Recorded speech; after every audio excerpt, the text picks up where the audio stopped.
Can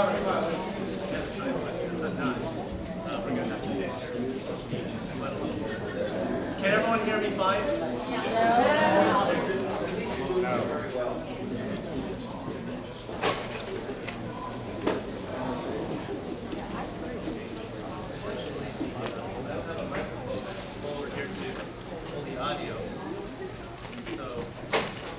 I will basically narrate this sequence here so you can kind of see.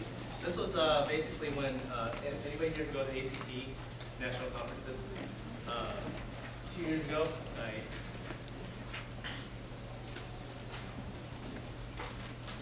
got up and said a little story about myself. You can't hear that, can you, back there, can you? Nope. All right, so I'll reenact it. Okay, E, knowledge and practice. I'm Wang, founder and president of KP Education Systems. I have devoted my entire adult life to the pursuit of furthering education. Okay, everyone's laughing now. I'm like, why? And I'm like, oh, look at me. Okay.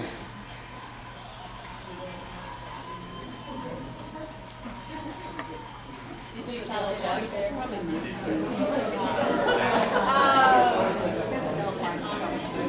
My entire adult life, and my voice cracked a little at that time, which didn't help. To further education through technology. KP is proud to sponsor Chef Jack Henderson here. Something, something, something.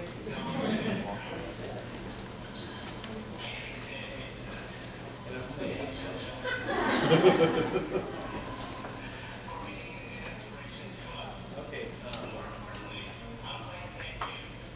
I want to thank you for the devoted CP teachers, because without people like you, who reach people like me, the ones who didn't fit the academic model,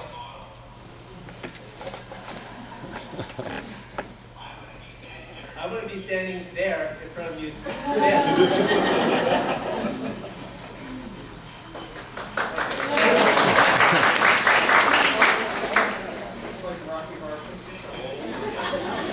Or Mystery Science Theater. All right, so here I proceed to walk down the runway and then walk back.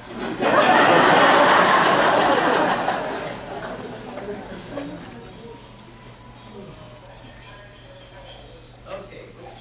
Stop that. Oh, did I do that? So,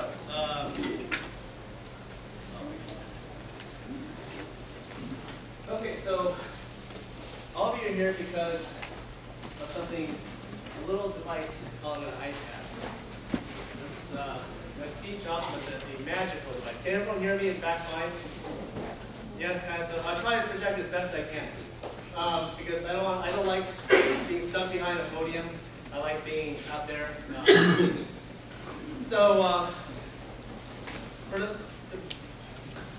Well, first off, my first challenge was, can I do this entire presentation with just an iPad? And the answer is maybe. So we'll see what happens if I crash and burn. As the intro video stated, my name is Wang, founder and president of KP Education Systems. I've devoted most of my life to using technology in the classroom. And I'm also a self-professed iPad guru. One of the things that we want to try to explain here is that there is no way we can teach you everything about an iPad in 1 hour. So we're going to go through a whirlwind explanation of this device to kind of open your minds to see the possibilities of how you can utilize this in education. Every one of you here is curious about the product. Every one of you here wants to know how you can better utilize this fad, this technology, this amazing magical device. So, first thing I'm going to do is take my iPad, and I'm going to be presenting like this. just like how you would in a classroom. I'm not be standing behind a lectern and I'm going to be utilizing this device just as if you were plugged in like this. And hopefully in the future it won't be plugged in. It will go untethered when the airplane comes out. So, first off, I want to kind of expound upon what we're going to do. The levels of tablet knowledge. I'm going to go here and start with level 0, the practical, which is where everyone is at. Level 1, the obvious. We're going to take you through like obvious applications. Down over here to level 2, the apps, the most popular way of utilizing.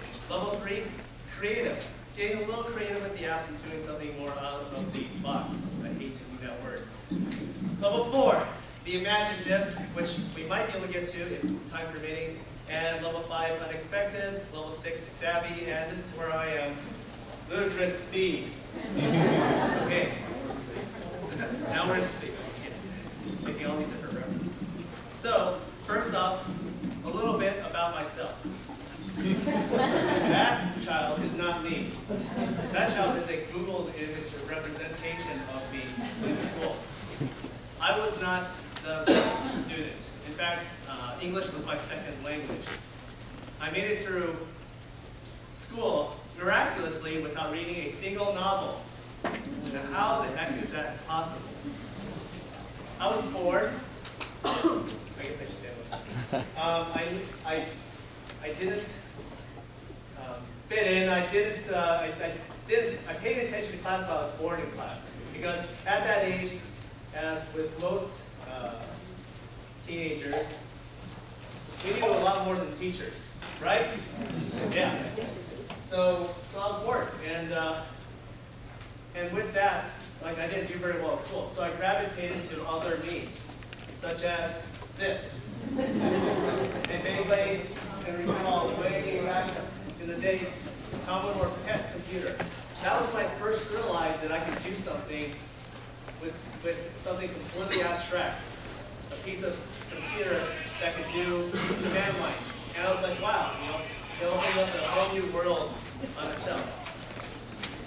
So at the time when I was a kid, I grew up dreaming of devices like this.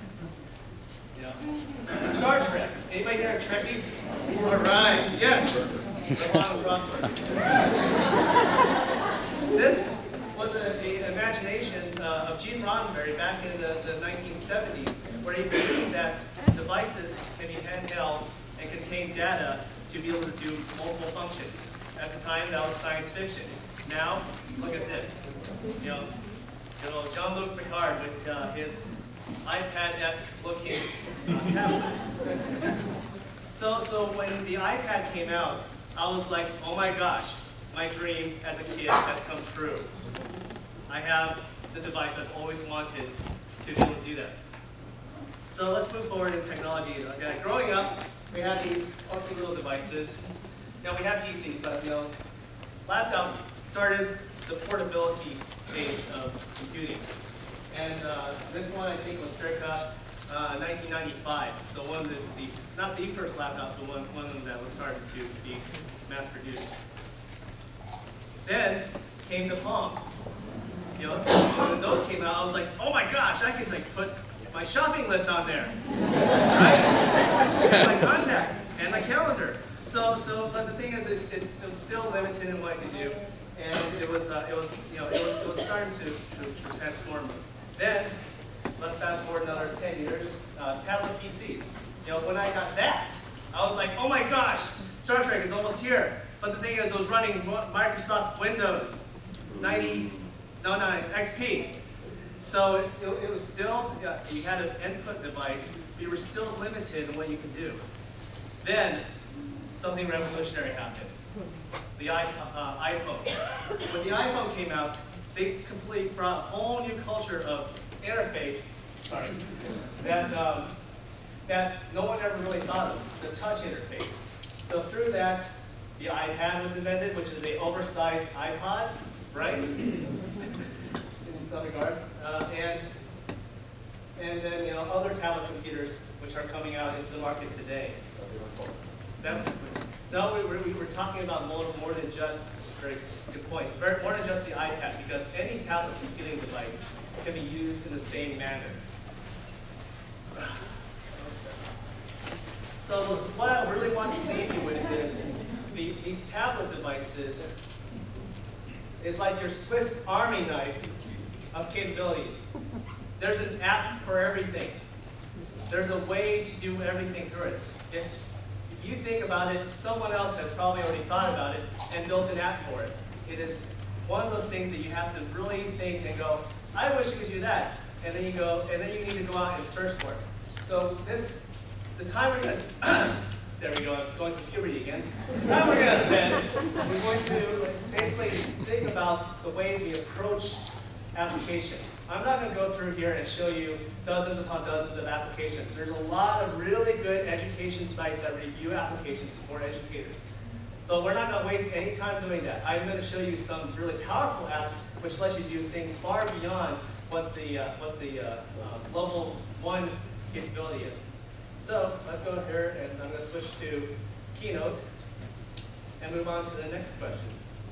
Okay, so anybody here in this room needs to be convinced that tablets are useful in education? Anybody in here? Okay, good. And if you are, then you should leave now. I'm just kidding. You know, that kind of like leads me to my first conclusion, was that everybody here in this session, you know, wants to figure out how to best reach your students. Okay, so anybody here brought your iPads? Raise your hands. All right, very good. That's a good number. Last year, it was probably 5, I guess. It was just brand new. Okay, how many of you own it but don't have it here with you? Okay, so a number of you. How dare you? Part with your iPad. Okay. Okay, any other tablets? There we go. You, the proud, the adventurous, the Android. Now I do have to say that I am a seasoned PC guy, a programmer, a hacker, so to speak. So the entire thing about what Steve Jobs does, graded against me. Then somehow I converted.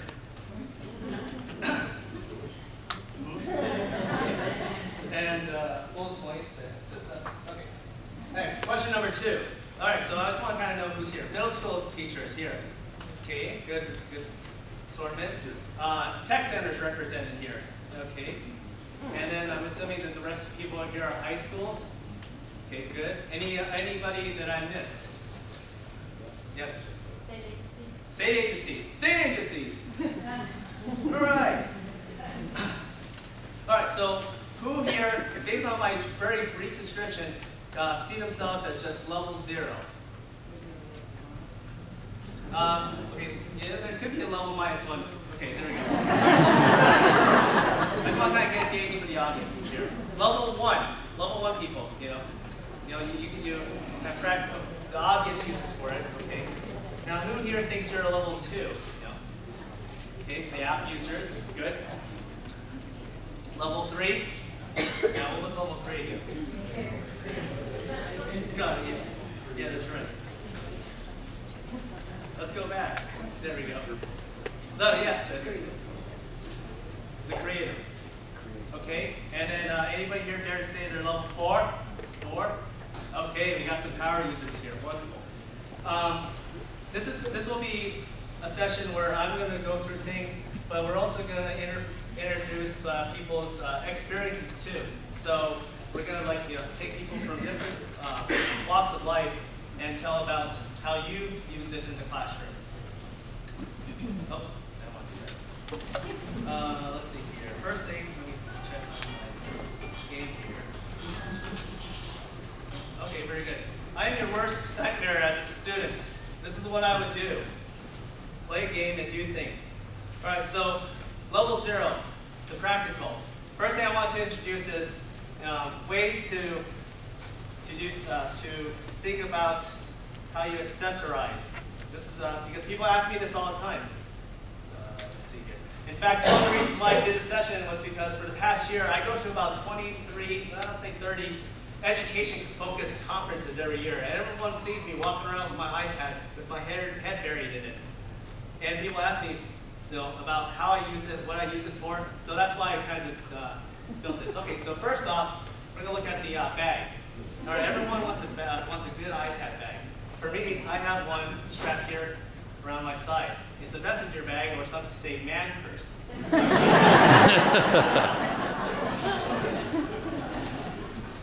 This bag lets me put all sorts of knickknacks in here and have quick and easy access to my iPad.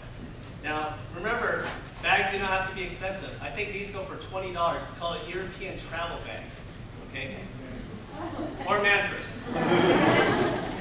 I only point that out is because I see people spending like $50, $60, $100 for bags that say iPad, when you can just get a man purse. So people see me, this thing has not left my side. Oh, actually, I can scratch that. This thing has not left my side. But I've had this for over a year, and last week something snagged on it and ripped. So I have to retire this one now. Or actually, no, I'm not. I'm just going to take some thread and sew it back together. But they're awesome. I mean, you got to find a bag for yourself. Now, the next thing I just want to quickly talk about is the stand, because this is important to me. I see people spending too much money on the stand. What is this? Photo frame. Plate holder or a photo holder. $2.99 at Joann Fabrics. You go like this, and then there we go. Yeah, you can't really see that very well. But yeah, it holds the iPad perfectly. In fact,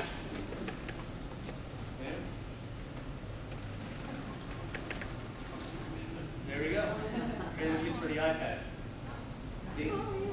And then on top of that, you get a nice wireless Bluetooth keyboard, and you got yourself a nice little laptop setup right here, where you can move your monitor.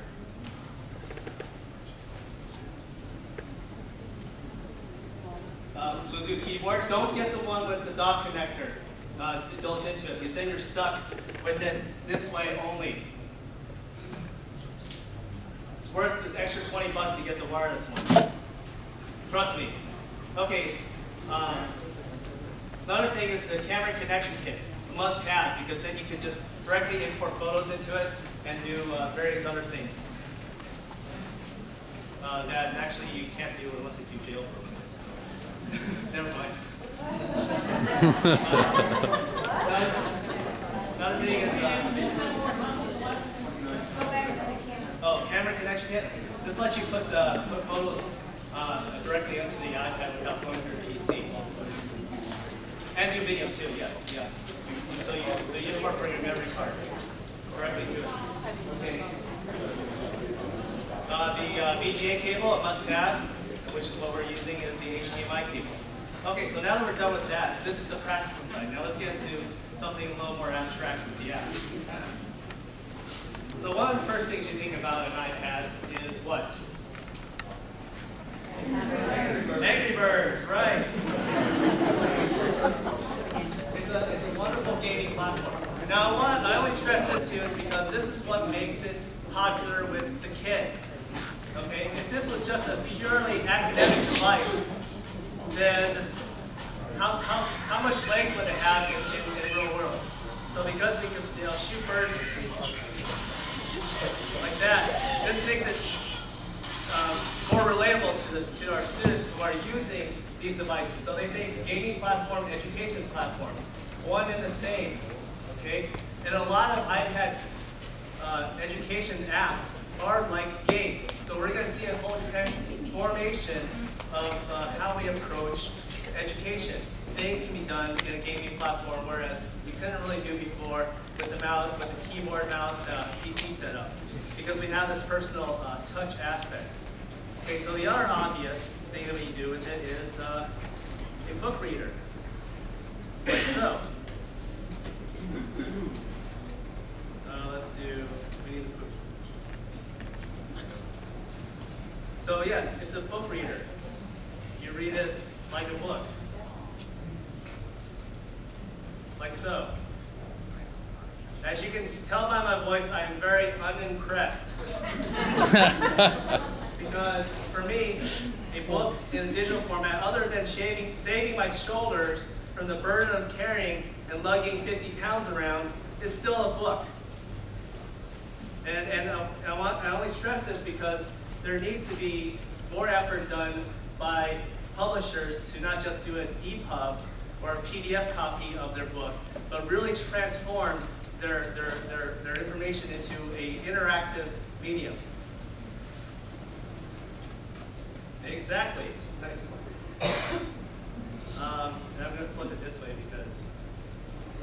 And oh look, cool effects. Similarly, there's also a good app called Goodreader, which is I think it's $1. Is it $4.99? Oh, they raised their prices. Okay, I bought it back when it was $1, but it's one of the best readers. And later on, I'm going to show you a level 4 application for this, more than just a reader. Okay, another very useful app that I just want to point out here is Dropbox. This is how I was able to interface with files. Dropbox.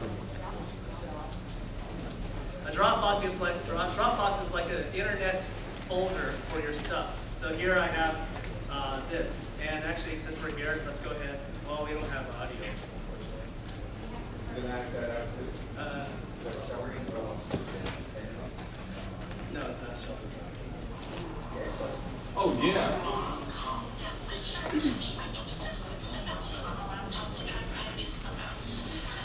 Alright, so basically Wallowitz is like talking to his grandmother or mother.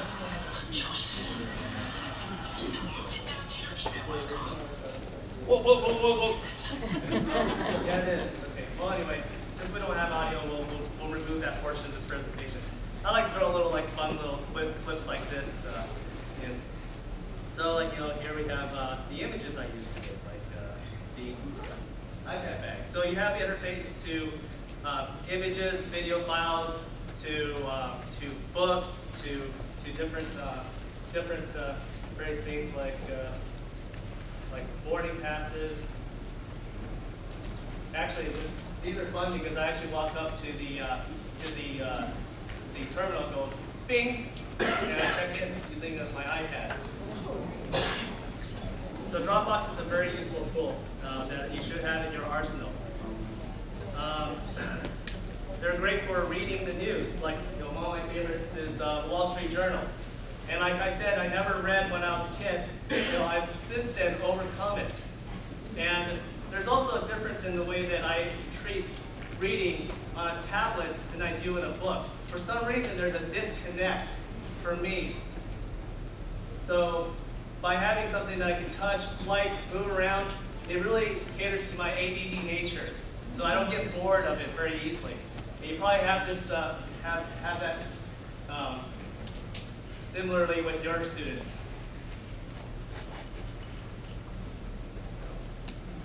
Still there we go. And I think, here we go, USA Today, those people were here at the conference.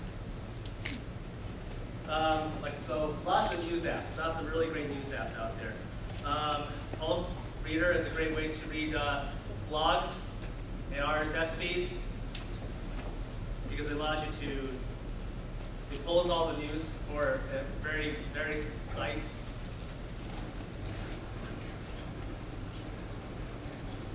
Actually, we just went to level 2, the apps. Sorry. So back to level 1, photo viewers, like a wonderful way to see photos. So this is like, I'm gonna find one of them. This is me in Japan. Let's see here.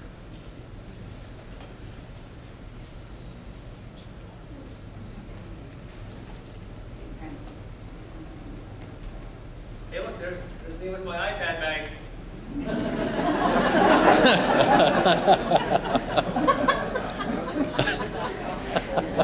Yes.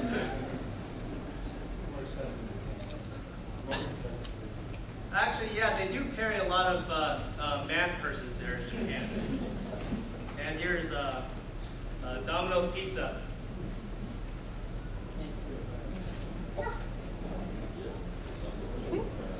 Oh, it's delicious. Trust me. Yeah, trust me. So enough of that. So it's a great photo viewer. So that's the obvious. I only want to point out the obvious to make sure that I don't miss anything. Okay, so a lot of people point out to the fact that you can use FaceTime to communicate with other students in different rooms. Is a great way to do that. But also, I was in the iPad sharing session yesterday. Anybody here who went to that one? No, not the small room one. Anybody here who went to the small room one? There's an app for that. Cool. I tried to get into that. I couldn't. But they point out that this is a great way to be able to communicate with students and use it outside of the school because currently it's not blocked like Skype. What's it called? It's called FaceTime. It comes as part of an iPad 2, but it's also found on the iPhone 4. iPad 2? Yeah, it should be. Yeah. Yes. So, no, these are ones that you have to download from the App Store. Yeah, FaceTime comes as part of it. So here I am loading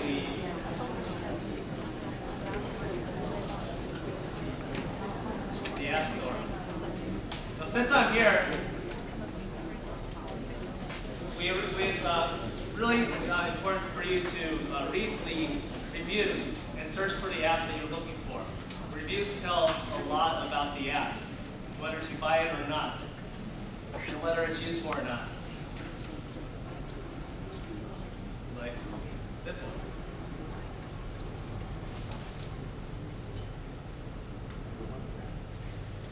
And we'll wait for it. That's the app, and then we go down here. We'll wait for the review to pop up. Okay, so while we're waiting, how many of you here who have your iPads feel like you're fully utilizing its potential? Anybody? Half its potential? A quarter? You know, this is just the tip of the iceberg. So here's the reviews, in case anyone's not seen it before. There's programs that Apple has. If you buy, 20 or more apps, you get like a substantial discount of up to 90% from what I heard. So it's really good for doing your laptop carts. I mean, not laptop carts, iPad carts. So because then you're not spending a whole lot of money on that, on apps that you need. And what was that? Apple has a program where you buy 20 or more, Okay. you get a substantial discount. So that's 75 to 90% off from what I heard. I've never bought 20 or more of the same app, so I can't say for certain from my experience, but from other teachers that I talked to, that's what they've done. Of the same one. Of the same one. If this is your personal account, you have to remember that an app that you buy on your iPad can also be transferred to your iPhone at the same time without repurchasing it. So it's all the same account. Likewise, I own 7 iPads. Now, I don't own 7 iPads, but my company owns 7 iPads, so they're all under the same account. So I purchased it once, and I've used it on 7 devices because they're under my account. All right, moving on. Let's go to Evernote. Okay, we're going to level 2 now, Evernote. This is a really great app because it allows you to take pictures and store notes really easily through the cloud. And you can search words. And what it does is it searches it. And here, you'll see here we have a business card. And I search the word school, and it automatically knew to recognize the word school from a picture. Or even in this case, a hand-scrawled note, which it's loading.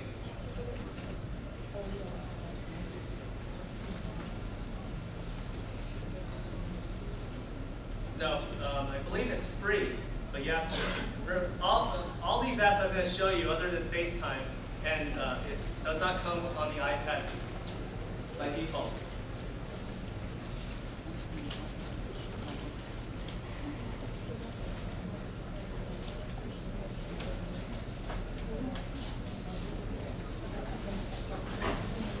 Ah, it's too slow. Well, you get the point. Let's go ahead and move on. Other things that you can do is like, other than websites, is there's Wikipedia apps.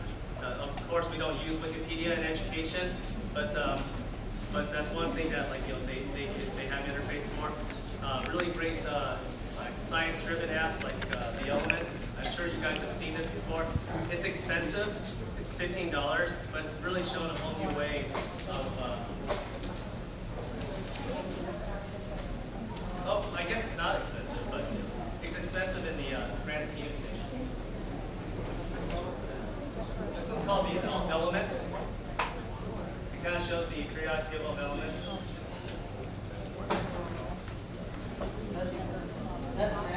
This is an app. Elements, what it's called? The Elements. Yes.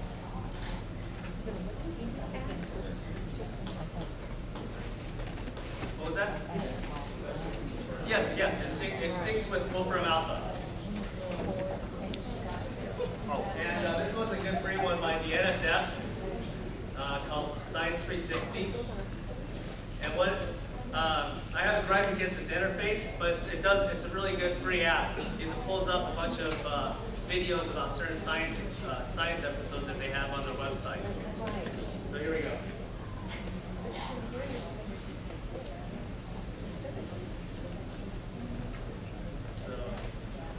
It's a really great way to explore things that catch your eye. All right, let's look at this one.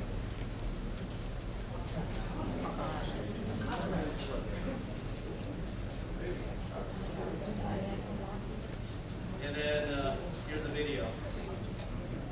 Chemistry of flowers.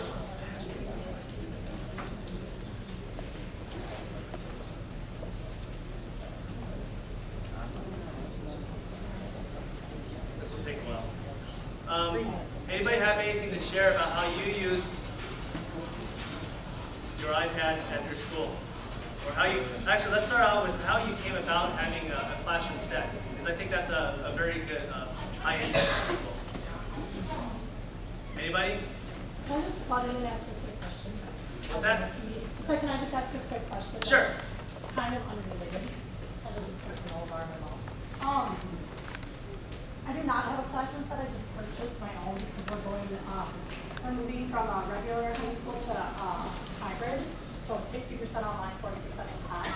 And I'm curious if anyone works in similar schools and has, but just like I said, I only have one and I purchased it on my own time, so I could use it for school. But I don't know or if you know what I mean, like perhaps other people would be interested in seeing how to use it in that kind of situation. That's a very good question. Her question was that she purchased an iPad for herself to use in school because they're going to go into a 60-40 hybrid environment. And she wanted to know if anyone else is in that similar situation or has any suggestions on how to handle something like that. Now, hybrid environments isn't anything new because we've been doing that with online. So just because it's on an iPad shouldn't really affect how you interface with the curriculum. So the key is that the curriculum is designed to work with the iPad and or if they have an app for that.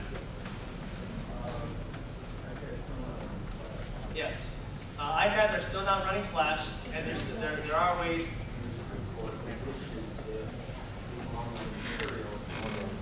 The problem with a lot of the online vendors right now is that they're heavily Flash dependent, and because of the fact that iPads will never, and you can quote me on this, never support Flash on their platform, you can guarantee that either they change or they go by the wayside.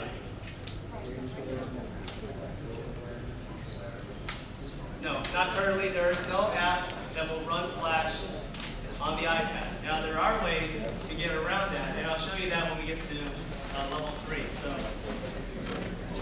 yes. Pair Video. This is a great app because it allows me to connect to my computer at home. Air Video. It's an app that runs on here. I think it runs for $5.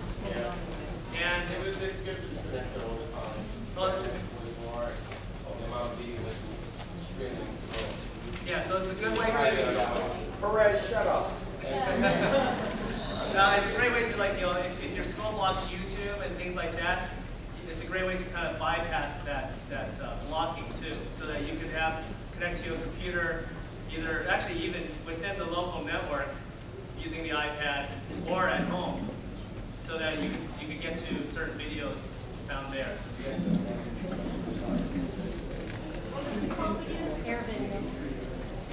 No. It just installs on your PC or Mac. There's a little software that installs on there, and you tell them which folder you want it to go to. And then it points to that folder, and then it reads the videos, and if you click on it, like here, it supports a variety of formats. Yeah, a large variety of formats. And then you can play videos on your iPad. What's it called again? Air Video. So let's see how well it's played. And the good thing about this is that it scales itself to whatever your bandwidth is. So you need to check your settings, sir, to see if you have like the lower levels picked.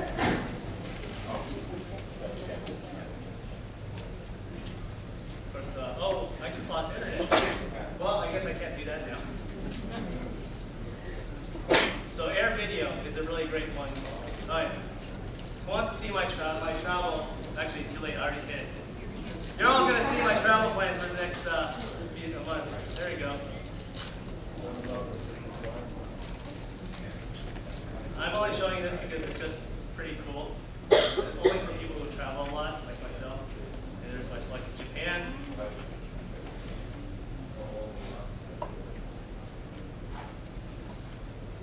There we have it. Okay, so another thing I want to make sure that everyone has in their arsenal is a speed tester. Because it's important when you're in an environment to know if you have adequate speed. Like in this case right now, I'm seeing that I have a big O. That means I'm roaming right now. But if I was connected, I'd be able to go, okay, I have good speed, so I can utilize.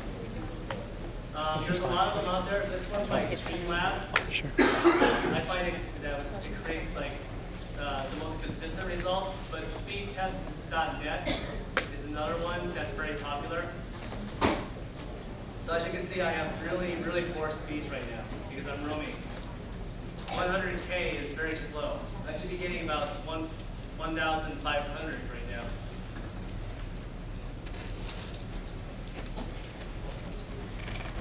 Extreme Labs speed test or speedtest.net.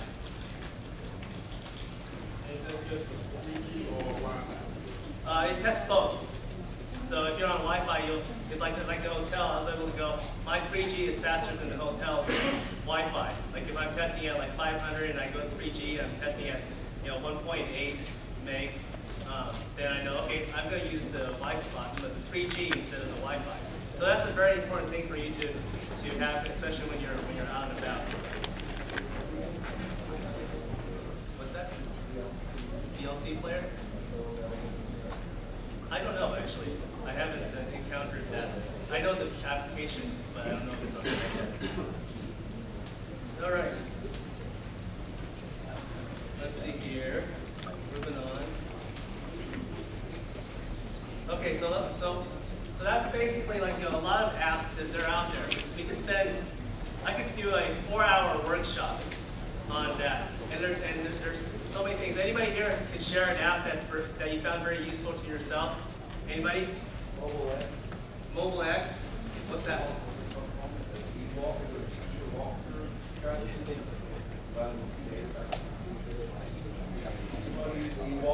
Anybody use Ewok here? Like the Star Wars characters? Ewok is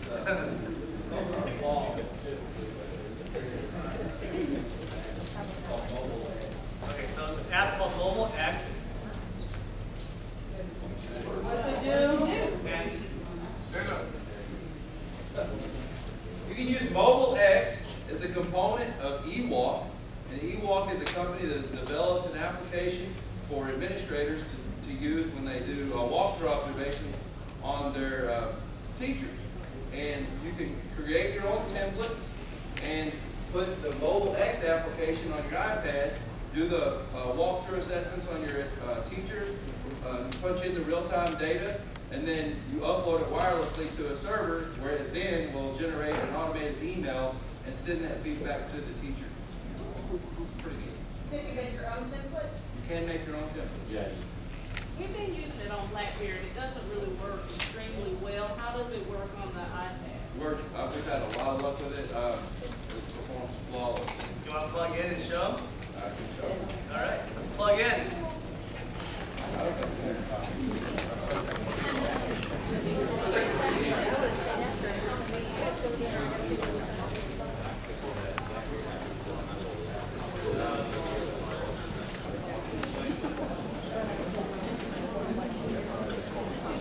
And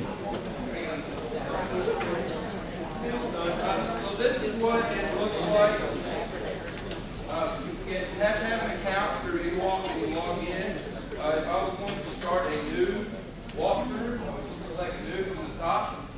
These are all the templates that we have loaded for our district. If your district's like mine, we change the template that we use about every month, it seems. But here's the template that we're actually using now.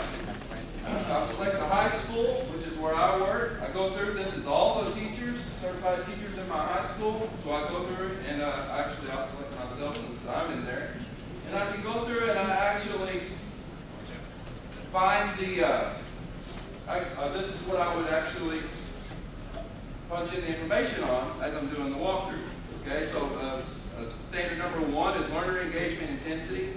I could above average, more than half. Learner engagement, breadth, high, most students. And the good thing about this is I can actually go in here and I can type in comments in each section. So if I walk into a classroom and I have a teacher that is doing something extremely well, I can actually make a note here, very good, or may need some work here, or some of your students weren't engaged. Work on the students, work on waking up the students, or sleeping, or something like that, you know. And I can go through here and I can do this for each of these sections, rigor and relevance, and things like that. And then I can save this. And once I save that, it lists it on the left-hand side of the screen here. And it will actually compile all the walkthroughs that I've done for the day there. And then once I've gone back, I just hit upload. Of course, I don't have an internet connection here. So when I upload that, that's when it goes to the eWalk server. The server automates a response back to each of the individual teachers who I've done a walkthrough on and provides that feedback to them. And then we meet at a later date and time and go over that. so it syncs with your eWalk. It syncs with your eWalk. Okay. I'm not sure what the cost is. It's provided by our district. Tomorrow morning at 8:30, there is a workshop by the person who developed the eWalk, and he'll be talking all about the eWalk, and he'll have all that ordering information. His name is Michael Curley. Cool. Do you have a session number? Or? I don't have that. Oh, let's look it up here. Good reader. This will be a good segue into one of the advanced capabilities I want to show you about that. So, EWA.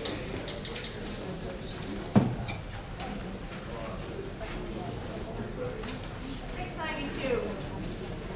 Very good. 692. Voila. Very good plug. No, I mean, we want to do things and find things that really advance what we do in education. So thank you very much for sharing that. Anybody else have something to share? My iPad is my personal iPad, but I have Teacher Pal on mine. You can put your class roster, you can keep your attendance, you can keep your grades, all right there. As you go through, you just mark them if they're here or not, and it's free. The app is called Teacher Pal. Teacher Pal. Teacher Pal. I mean, there's so much stuff out there that you can search for. Teacher Pal, that's something that I haven't encountered yet. So thank you very much for sharing. Now, one of the things I want to show you about GoodReader is that you can set it up as a server. Now, what that means is that you can actually transfer files to this iPad through GoodReader using a web interface. So all you have to do is type in a web address, and you can upload files to GoodReader. So that's one way to think outside of the normal realm of tapping in. to it. Another thing to think about is like once you get files in here, then you can get it out to different applications like Pages or spreadsheets or PowerPoints and things like that. Question?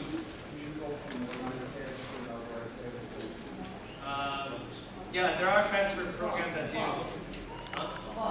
Well, no, that's just to do contacting. Unless they added a big feature. Oh, they do more than that? Okay, they might do that. But there are apps that do file transfers through Bluetooth. I can't think of any off the top of my head. Another thing that I also want to point out is remote desktop.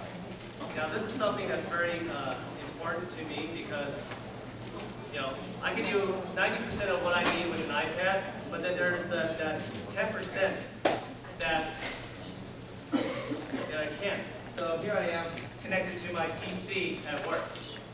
So then one of the things I want to point out is the colors look horrendous. That's because I'm on a cellular network, so I have the settings turned down so that my colors are lowered so that I can have faster response. If I had more colors, it'd be slower response. So this one's called iTap RDP. There's actually quite a few. This one's one of the cheaper ones. So iTap, I-T-A-P, RDP. One more time.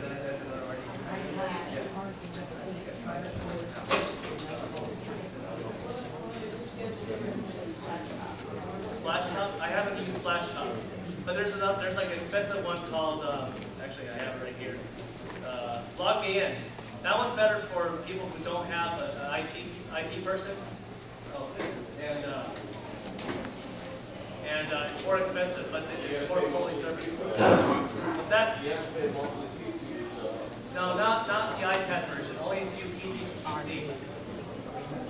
iPad version, you don't have to pay a monthly fee. You just buy the app, which is like $30.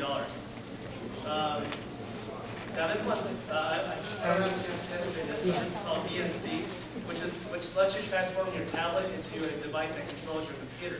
So let's say you want, I have my laptop there, and I was going to switch over to it, but I could actually connect to my laptop and then control it with my tablet, like one of those airliners, yes. So VNC programs. There's a lot out there. The only reason I tried a multitude of them, and the only reason I gravitated toward iTap because they had the most intuitive interfaces for doing what I need to do.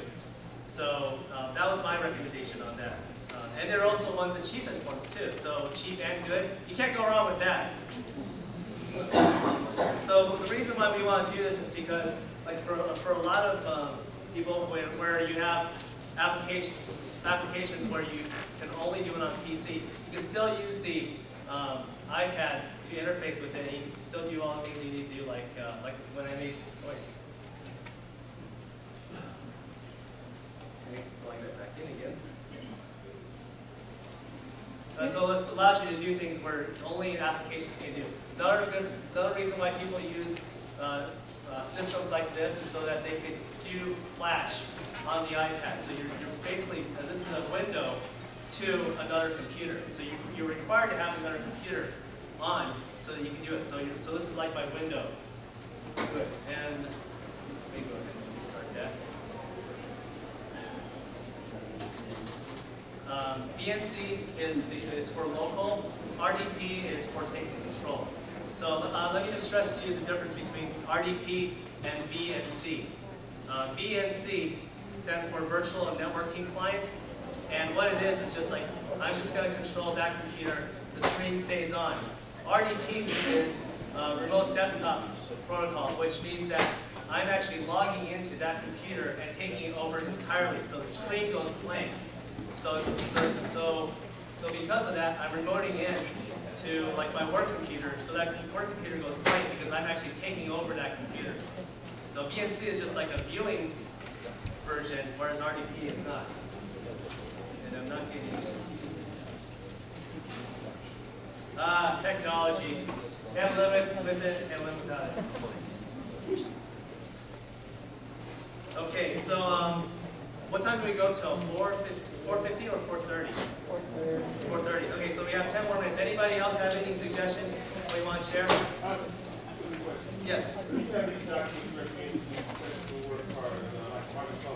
Oh, yeah. I would say like productivity and like the Apple suite is very good, such as Pages. They're a little more expensive, but they're tailored to it. Documents to Go is another good one that I've used. There's also a third one I can't think of off the top of my head right now. Okay, you refer to again. Documents to Go and Pages. Well, Apple has three of them: Pages, Keynotes, and Numbers. Spreadsheets, and they're all $10 a piece. But I mean, if you're going to do it, it's a very useful tool. Now, Documents to Go is good because it syncs up with your Google Docs too, so you can actually sync right into your Google Docs and do that. So, Do you have a particular cloud you like to use? Dropbox. Dropbox is my favorite cloud service. One thing I forgot to mention earlier is that from this session, I'm videotaping it so that I can put it on YouTube so that you can watch it later, so that I can see myself ramble.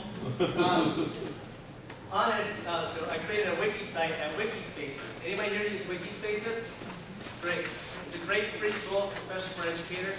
You can create a wiki informational site for free. But I'm using it so that you can go to it and share your apps and things like that, so anybody can edit it.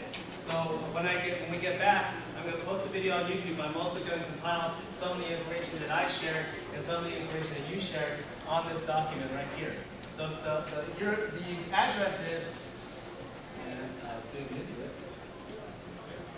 HSTW11.wikispaces.com.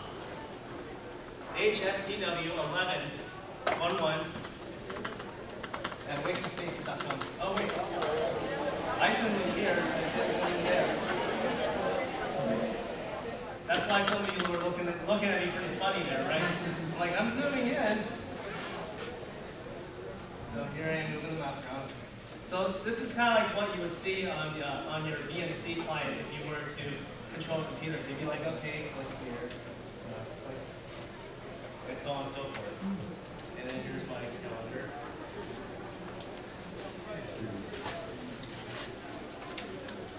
And so on and so forth.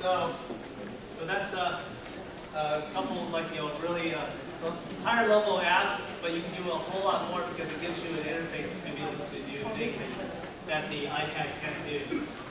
iPad is not a PC. It's not designed to do that. It's designed to do things portable and mobile and touch really well. So obviously we can't get rid of our PCs because we still need those as our workhorses. Anybody else have anything else to share in the last 5 minutes? Any questions in the last 5 minutes? What was that? App shopper.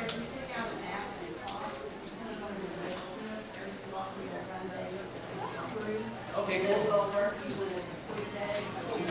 Is that a free app or is that paid app? Yeah, that's a free app. Okay, App Shopper. I haven't heard that one yet. I use App Advice. App Shopper, if you want an app, you put it in and just it alerts you when it goes on sale or free. So a lot of apps go on sale quite often, especially around the holidays. I picked up a bunch of games during the 4th of July weekend, so that's a good app. App Advice is another good one, gives you a review. App Advice is another good one. You mentioned Documents Together. Documents Together is not supporting hyperlink. Is there anything that does? Hyperlinking?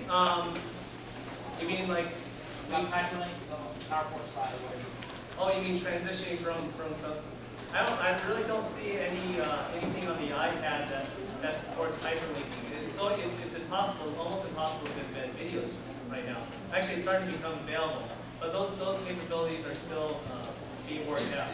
Maybe with the new iOS 5 coming out in a couple months, they'll enable those types of capabilities. Yeah, Dropbox is roughly the same thing, but the thing is like you look in your PowerPoint and say you want to go to a website, but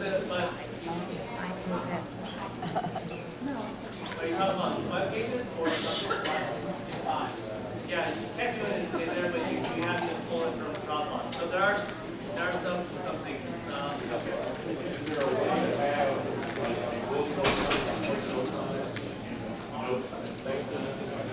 Two apps you can't do that. There are no ways to have a book open and take notes. Although Goodreader allows you to annotate the document.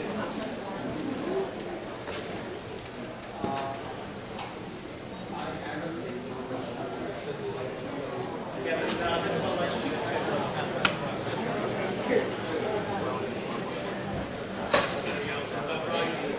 That saves it, yeah. It saves it. Okay, anybody, yes, ma'am. Are you aware of any grants out there to help people with iPad class? I know that there are a lot of grants out there because at one of the sharing sessions, like a number of teachers said that they got it because there's IDEA and ARA grants that do technology. And all you have to do is mention, let me go to my notes here. Mention these key terms. I know them, but I just want to make sure I got them right. Let's see here. Critical thinking, communications, use the student engagement, 21st century learner. So those are all those like really common buzz terms. 21st century learning, PBL, project-based learning, student engagement, critical thinking, communications. I don't know how that, well, I guess it helps works. And getting technology into the building.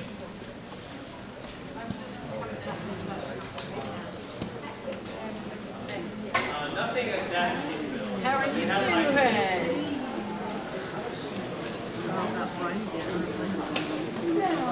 I would be able to do some basic